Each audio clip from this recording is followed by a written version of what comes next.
नमस्ते, नमस्कार दोस्तों। अभी हम लोगों ने द फ्रेंच रेवोल्यूशन चैप्टर को स्टार्ट किया था, जो कि पार्ट 1 में मैंने कंप्लीट किया था आधा चैप्टर, अभी आधा जो बचा-कुचा चैप्टर था वो पार्ट 2 में कंप्लीट करने वाले हैं। तो मैं आज लेकर आया हूँ आपको पार्ट 2। ठीक है, तो क्लास 9th का ये चैप्टर है हिस्ट्री का। हम देखते हैं। हमने ऑलरेडी देख रखा है इसके बारे में। हम लोग एक क्विक रिवीजन कर लेते हैं। द फ्रेंच रेवोल्यूशन रेवोल्यूशन क्या है वो हमने समझा था। उसके बाद फिर हमने देखा था द फ्रेंच रेवोल्यूशन जो चैप्टर है उसको हमने 3 हिस्सों में डिवाइड किया था। द 14 जुलाई 1789 जो बहुत इंपॉर्टेंट डेट है एक, ठीक है, वो क्यों इंपॉर्टेंट है उसके लिए हम लोग प्री में गए थे, राइट। उसके बाद हमने देखा था 14 जुलाई को क्या ऐसा हुआ था कि वो इंपॉर्टेंट बनी। तो more than 7,000 people gathered at the town hall. उन्होंने प्रोटेस्ट किया अगेंस्ट द किंग, लेकिन किंग ने रिस्पॉन्ड नहीं किया तो बैस्टियल जेल चले गए। बैस्टियल जेल जाके उन्होंने सुप्रिटेंडेंट को मारा, प्रिजनर्स को फ्री किया, आर्म्स एंड एम्यूनिशन लूटे। और उधर के राजा जो थे वो लुइस 16 थे, बर्बन फैमिली से बिलोंग करते हैं। मैरी उनकी बीवी थी जो ऑस्ट्रिया से बिलोंग करती थी। ये सारी चीज़ें हम लोगों ने देखा था प्री 14 जुलाई 1789। हम लोग 14 जुलाई 1789 को जो भी हुआ उसको जानने के लिए हम लोग पीछे गए थे, पास्ट में गए थे। 1774 को स्टडी किया था, जहाँ पे हमने देखा था कि जो फ्रांस है वो बैंकरप्ट हो गया था, कंगाल हो गया था। ठीक है, उसके रीजंस क्या थे वो हमने देखे। तो रीजंस में पहला था वॉर, वो कंटिन्यूसली वॉर में था। Miscellaneous expenditure, maintenance of palace, helping American colonies to get independence, उसका return of loan at the rate of 10% per annum. ये सारी चीजें हमने देखी, इसके कारण बैंकरप्ट हुआ था। बैंकरप्ट के साथ ही साथ सब्सिस्टेंस क्राइसिस भी आ गए थे। सब्सिस्टेंस क्राइसिस क्या हुए थे? तो 1715 में 23 मिलियन पॉपुलेशन थी, लेकिन 1789 आते आते 28 मिलियन पॉपुलेशन हो गया था। Increase, drastic increase in population था। और पॉपुलेशन के इंक्रीज होने के कारण फूड ग्रेन्स का डिमांड इंक्रीज हुआ और फूड प्राइस भी इंक्रीज हुई। हमने देखा कि उसी समय ड्रॉट भी आ जाता है और ड्रॉट प्लस फूड प्राइस के इंक्रीज होने के कारण सब्सिस्टेंस क्राइसिस आ जाता है। उसको हटाने के लिए टैक्सेस लगे थे, टेलीज और टिथ्स, दो प्रकार के टैक्सेस लगे थे। ठीक है, टेलीज जो थे वो डायरेक्ट टैक्सेस थे, टिथ्स जो थे 1/10 ऑफ द प्रोडक्शन हमारे को देना पड़ता था। ठीक है, power of impose tax, power to impose tax was not in the hand of king. तो वो किसके पास था? स्टेट जनरल मीटिंग के पास था।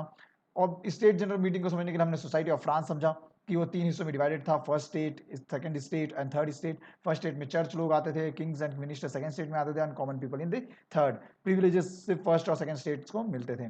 फिर हमने देखा कि ग्रोथ ऑफ मिडिल क्लास होती है, peasants, workers, lawyers, doctors, teachers, ये सब सामने आते हैं क्योंकि क्राइसिस हो रखे हैं। तो ऑब्वियसली बात है, इनको स्किल डेवलप करना पड़ेगा और ये लोग सामने आते हैं, मिडिल क्लास का जन्म होता है। और उसी के साथ साथ फिलोसफर्स भी हमारे को देखने को मिलते हैं। हमने पहला फिलोसफर देखा था जॉन लॉक, जिन्होंने किताब लिखी थी टू ट्रीटीज ऑफ गवर्नमेंट, जिसके अंदर एब्सोल्यूट पावर और डिवाइन राइट्स के बारे में इन्होंने बात की थी। फिर हमने रूसू के बारे में देखा था। रूसियो जो है उन्होंने सोशल कॉन्ट्रैक्ट के बारे में लिखा था। और फिर हमने मॉन्टेस्क्यूज के बारे में देखा था। मॉन्टेस्क्यूज ने लिखा था द स्पिरिट ऑफ लॉ किताब, और उसके अंदर सेपरेशन ऑफ पावर के बारे में बात की थी उन्होंने। फिर हम लोगों ने नेक्स्ट टॉपिक जो है समझा था स्टेट और जनरल मीटिंग को। स्टेट जनरल मीटिंग क्या है? वो इम्पोज करती थी टैक्सेस, लेकिन स्टेट जनरल मीटिंग को बुलाने का पावर जो है वो राजा के पास था। ठीक है, उसके बाद फिर हमने देखा कि कैसे सोसाइटी जो है वोट करती थी, वो सब हमने देखी। स्टेट जनरल मीटिंग, चर्च था, किंग, मिनिस्टर्स, कॉमन पीपल थे, 300 600। वन स्टेट वन वोट था, लेकिन डिमांड करते थर्ड स्टेट की वन मेंबर वन वोट होना चाहिए। लेकिन राजा जो है वो उस डिमांड को क्या कर देता है? रिजेक्ट कर देता है। फिर वो बॉयकॉट करते हैं, टेनिस कोर्ट पे जाते हैं, वो ओथ लेते हैं। ओथ लेने के बाद वहाँ पे दो ओथ ली जाती है। एक तो हम लोग डिस्पर्स नहीं होंगे जब तक कॉन्स्टिट्यूशन नहीं बन जाता, और दूसरा खुद को उन्होंने नेशनल असेंबली घोषित कर दिया था। थर्ड स्टेट क्या अकेली थी? नहीं, मेरा भी और एबीसियास जो है वो इनको सपोर्ट करते हैं। ये सारी चीज़ें हम लोगों ने पिछले क्लास में देख रखी है। फ्रांस जो है वो जब कॉन्स्टिट्यूशन में बिजी था तभी वहाँ पे सीवियर विंटर गिरता है, बैड हार्वेस्ट होता है, फूड शॉर्टेज होती है, और इसके कारण कंडीशन और भी खराब हो जाती है। और वही हमारे को 14 जुलाई 1789 को देखने को मिला कि लोग रास्ते पे आ जाते हैं और फिर राजा के खिलाफ हड़ताल करते हैं। लेकिन एक र्यूमर फैल जाता है कि सेकंड स्टेट जो है वो डिस्ट्रॉय करने वाले थर्ड स्टेट की फील्ड्स को हम लोग 14 जुलाई के बाद वाला जो टाइम है वो देख रहे हैं, राइट। और थर्ड स्टेट जो है इससे पहले कि सेकंड स्टेट मार्च करे, थर्ड स्टेट जाती है और लूटने लग जाती है सेकंड स्टेट की प्रॉपर्टीज को। ये सारी चीजें हमने देखी। कंटिन्यूसली डिग्रेड हो रहा था, पूरी हालात खराब होती जा रही थी। तो लुइस 16 सरेंडर कर देता है और एक्सेप्ट कर लेता है, सॉरी यहाँ पे स्पेलिंग मिस्टेक है, एक्सेप्ट कर लेता है नेशनल असेंबली को। और फिर लुइस 16 जो है वो गवर्न होता है कॉन्स्टिट्यूशन के द्वारा। इसलिए मोनार्क जो है वो मोनार्कियल कॉन्स्टिट्यूशन बन जाता है, कॉन्स्टिट्यूशन में मोनार्की हो जाती है वहाँ पे इस्टेब्लिश। 4 अगस्त 1789 की बात करते हैं। नेशनल असेंबली जो है वो क्रिएट होती है, वो एबॉलिश करने की कोशिश करती है। क्या चीज़ एबॉलिश कर देती है? फ्यूडल सिस्टम को एबॉलिश कर देती है। जितने भी प्रिविलेजेस है बर्थ से उनको एबॉलिश कर देती है, और टैक्सेस को एबॉलिश कर देती है, मेनली टिथ्स को। उसके बाद फिर हमने फ्रांस जो कॉन्स्टिट्यूशन है वो क्या ऑब्जेक्टिव था वो देखा। पावर ऑफ मोनार्क जो है वो लिमिटेड होनी चाहिए, वो बात की गई थी। एग्जीक्यूशन जो है, सेपरेशन ऑफ पावर जो है वो अलग, सेपरेशन ऑफ पावर के बारे में बात की गई है। और नेशनल असेंबली जो है इनडायरेक्ट इलेक्शन के साथ होगी। फिर हमने देखा था कि नेशनल असेंबली में कैसे वोटिंग होती है, एक्टिव सिटीजन कौन है और पैसिव सिटीजन कौन है, वो सब हमने देखा था प्रीवियस लेक्चर में। ओके, सो आज हम लोग देखेंगे कॉन्स्टिट्यूशन ऑफ फ्रांस। तो फ्रांस का जो कॉन्स्टिट्यूशन बना 1791 में, वो बेसिकली एक डॉक्यूमेंट था जिसके अंदर डिक्लेयर किया गया था rights of man and citizens. ठीक है, बेसिकली राइट्स ऑफ पीपल के बारे में इस कॉन्स्टिट्यूशन के बारे में लिखा गया। फ्रांस जो है कॉन्स्टिट्यूशन मोनार्की बनी और मोनार्क जो है गवर्न बाय कॉन्स्टिट्यूशन, कॉन्स्टिट्यूशन से गवर्न किया जाने लगा। ठीक है, अगर आप लोग ध्यान से देखें तो ये किसी को भी पसंद नहीं आया। कोई भी राजा जो है अपने पावर को कम होता हुआ नहीं देख सकता, इसीलिए जो लुइस 16 है उसको भी ये पसंद नहीं आया और उसने सीक्रेटली जाकर ऑस्ट्रिया किंग और पर्शिया किंग से हेल्प मांगी and wanted to re establish monarchy in France again. ठीक है, और ये कानों जैसे ये खबर जो है कॉमन पीपल के कानों में जाती है तो कॉमन पीपल अटैक कर देते हैं मोनार्क्स पर। ठीक है, इससे पहले कि वो लोग अटैक करें ये लोग अटैक कर देते हैं और यहाँ पे वॉर चालू हो जाती है। और इसी दौरान ये लोग पेट्रियोटिक सॉन्ग्स को गाने लगते हैं, जिसमें से एक सॉन्ग जो है मार्सिलिस, मार्सिलिस जो है वो आगे जाके नेशनल एंथम बन जाता है फ्रांस का। ठीक है, और इसको बनाने वाले जो है वो रॉबर्ट डी लिस्ले है। इन्होंने इस पेट्रियोटिक सॉन्ग को लिखा था और गाया था। अब हम लोग बात करते हैं वॉर्स की। इकोनॉमिक लॉस होगा, ऑब्वियसली बात है, जब भी वॉर होगा तो मेल जो है वो फाइट करेंगे, फीमेल जो है वो हाउस होल्ड वर्क को कर रहे थे। किंग की रिस्पॉन्सिबिलिटी थी ये, और किंग ही रिस्पॉन्सिबल था इस वॉर को लेकर। ये होना नहीं चाहिए था लेकिन हो गया। और कॉन्स्टिट्यूशन 1791 में जो बना था वो रिच पीपल के फेवर में था, अभी भी ये रिच पीपल के फेवर में था। और यहाँ पर रिच पीपल को कोई भी असर नहीं हो रहा था, कोई भी फर्क नहीं पड़ रहा था कि कुछ भी हो जाए तो भी रिच पीपल सेफ थे। तो इसीलिए जैकोबियन क्लब की स्थापना की गई जो कि पुअर पीपल के लिए था। और इसके जो लीडर थे वो थे मैक्सिमिलियन रोबेस्पियर। और इन्हीं जैकोबियन क्लब के अंदर जो रहते हैं जो भी मेंबर्स हैं उनको सैंट क्यूलोट्स बना बोला गया। ठीक है, ये लोग एक साथ आते थे और डिस्कस करते थे, उनके गरीबी वाला जो टॉपिक है उस पर डिस्कस करते थे। 1792 में सप्लाई ऑफ ग्रेन जो है वो कम हो जाता है, फूड शॉर्टेज होने लगते हैं, फूड प्राइस इंक्रीज होने लगती है और पीपल बहुत गुस्सा हो जाते हैं, लोग बहुत गुस्सा हो जाते हैं। और ये लोग प्लान करते हैं कि अब हम लोग क्या करेंगे, राजा को मार देंगे। और वो लोग किंग को कैप्चर करते हैं, अरेस्ट करते हैं और उनको डेथ दे देते हैं, हैंग टू डेथ कर देते हैं। और मैरिया वॉज ऑल्सो हैंग्ड, और आखिरी में उनकी बीवी को भी फांसी पर चढ़ा दिया जाता है। यहाँ पे अगर ये लोग थम जाते तो क्या ही बात होती, लेकिन ये लोग यहाँ पे नहीं थमते और ये मुनार्क को भी इस्टेब्लिश कर देते हैं। मुनार्की इस्टेब्लिश कर दे एबॉलिश कर देते, सॉरी, मुनार्की एबॉलिश कर देते हैं। Monarch was hang to death on 21 June 1793 तक उनको मार दिया जाता है और फिर फ्रांस जो है वो रिपब्लिक बन जाती है। इसके बाद रेन ऑफ टेरर स्टार्ट होता है। रेन ऑफ टेरर क्या है बेसिकली मैं बता दूं, मैक्सिमिलियन रोबेस्पियर जो है वो गद्दी पे बैठ जाते हैं 1793 टू 1794, ये इधर पे हुकूमत करते हैं और गिलिटिन नाम का कंसेप्ट स्टार्ट करते हैं। एक्चुअली इन्होंने कहा कि जो भी आदमी है वो अगर हमारे सरकार के खिलाफ कुछ बोलेगा तो हम लोग उसको ये सजा दे देंगे। ठीक है, बेसिकली इसमें ब्लेड होता था और सर रखा जाता था और ये ब्लेड को नीचे गिरा दिया जाता था और बी हेडेड किया जाता था आदमी को, उसको बी हेडेड करना बोलते थे। ठीक है, तो बेसिकली ये बहुत ही ज़्यादा भयंकर सजा मानी जाती थी। और इसने लिमिट कर दिया था वेजेस को, प्लस मीट और ब्रेड को भी लिमिट कर दिया था। ठीक है, तो ये सब चीज़ें हो रही थी रॉबेस्पियर के अंडर। और डायरेक्टरी रूल लग जाता है, रॉबेस्पियर को भी भगा दिया जाता है और डायरेक्टरी रूल लगा दिया जाता है।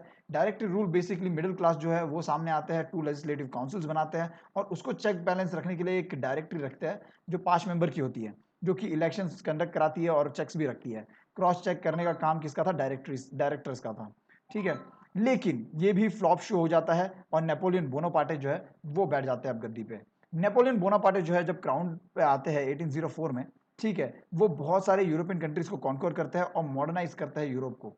बहुत अच्छे अच्छे काम भी किए हैं नेपोलियन बोनापार्टे ने, इसीलिए इनका नाम बहुत ज़्यादा इंपॉर्टेंट हो जाता है। ठीक है, प्रोटेक्शन ऑफ प्राइवेट प्रॉपर्टी, ये लॉ इन्होंने इस्टेब्लिश किया था। यूनिफॉर्म सिस्टम लाए थे वेट और मेजरमेंट करने के लिए, इंट्रोड्यूस किया था इन्होंने, और डेसिमल सिस्टम को भी इंट्रोड्यूस कर दिया गया था। ठीक है, ये बहुत ही इंपॉर्टेंट लॉस थे जो कि चेंज करने वाला था, फ्रांस का जो फेस है उसको चेंज करने वाला था। इन्होंने बैटल ऑफ वाटरलू की 1815 में, और जहां पर इनको क्या हुआ, डिफीट मिली। But his idea had a deep imprint on the society.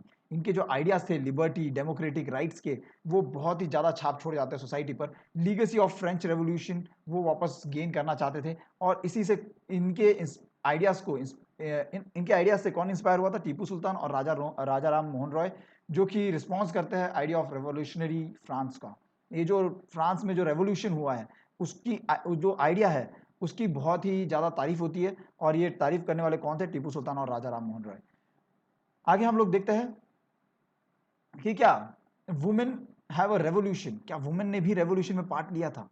Yes, women has an active participant, ठीक है, वो भी एक्टिव पार्टिसिपेंट थे रेवोल्यूशन में। Women work for living, third state के बेसिकली, और had no access to education, education को access नहीं था, ये सिर्फ अपना फैमिली का ध्यान रखती थी, और बहुत वेजेस कम मिलते थे, अगर ये काम भी करते थे तो वेजेस बहुत कम मिलते थे, ठीक है। आगे देखते हैं, they too had their own political clubs, उनके भी पॉलिटिकल क्लब्स थे, उसमें से एक नाम दे रखा है the society of revolutionary Republican women, ठीक है, ये सोसाइटी का नाम दे रखा है, जो कि आगे जाके हम लोग, बहुत इंपॉर्टेंट सोसाइटी है, ये पूछ सकते क्वेश्चन में, ठीक है।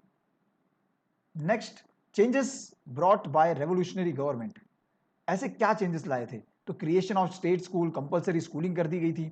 दे could not be force to marry against their wish, तो बेसिकली वुमेन्स को फोर्स नहीं किया जा सकता था, या फिर मेन को फोर्स नहीं किया जा सकता था उनके विश के खिलाफ, ठीक है। डिवोर्स लीगल कर दिए गए थे।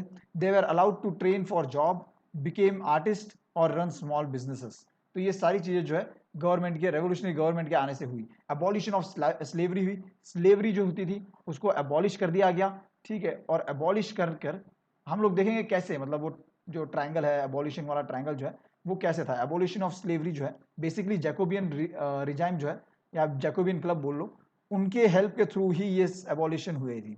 एबॉलिशन के लिए भी बहुत झंझट किया था, पहले इसको एबॉलिश कर दिया गया था, लेकिन फिर उसको रीस्टैब्लिश कर दिया गया था, फिर वापस एबॉलिश किया गया, ठीक है, बहुत ही मेहनत लगी थी।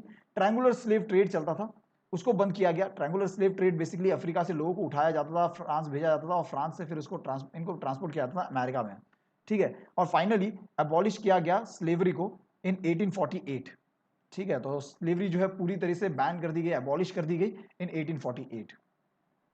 होपफुली आप लोगों को पूरा चैप्टर समझ में आया होगा। मैंने बहुत ही क्रिस्प और बहुत छोटे तरीके से माइंड मैप बनाकर ये पूरा चैप्टर स्टोरी की फॉर्म में बताया हुआ है। अगर कोई भी डाउट्स है या कोई भी आपको टॉपिक पे इंफॉर्मेशन चाहिए तो आप लोग मेरे को कांटेक्ट कर सकते हो on the Charlie classes app. वहाँ पे ज्वाइन कीजिए, डाउनलोड कीजिए मेरे ऐप को, आपको डेफिनेटली वहाँ पे बहुत सारी चीज़ें मिलेगी, कंटेंट मिलेगा, फ्री मटेरियल भी मिलेगा, प्लस मेरे नोट्स भी वहाँ पर मैं अपलोड कर दूंगा फ्री मटेरियल के अंदर, ठीक है। दूसरी बात, आप लोगों को अगर मेरा वीडियो अच्छा लगा हो, मेरे एफर्ट्स अच्छे लग रहे हो, तो आप do subscribe my channel, like कीजिए, मेरे वीडियो को लाइक कीजिए, सब्सक्राइब कीजिए, प्लस शेयर कीजिए, अपने दोस्तों के साथ शेयर कीजिए, जिससे कि उनको भी ये नॉलेज लेने का मौका मिले, फ्री नॉलेज है, उनको भी मिले मौका, ठीक है। होपफुली आप लोगों को लेक्चर अच्छा लगा हो, आप सभी का दिन मंगलमय हो, आप मेहनत कीजिए, रिवीजन बहुत इंपॉर्टेंट है। होपफुली आप लोगों ने नोट्स बना लिए होंगे इस वीडियो से, अगर नोट्स नहीं बनाया तो नोट्स बना लीजिए और कंटिन्यूसली रिवाइज कीजिए। Revision is the key to success, revision is key to success, याद रखिए, आप जितना ज्यादा रिवाइज करोगे सक्सेस उतना ही पास होते जाएगी आपके, ठीक है। तो लगे रहो, कोई भी डाउट्स होते हैं, कुछ भी होते हैं, तो आप मेरे कमेंट सेक्शन में बता सकते हो। चलिए आज के लिए रुकते हैं, थैंक यू, जय हिंद।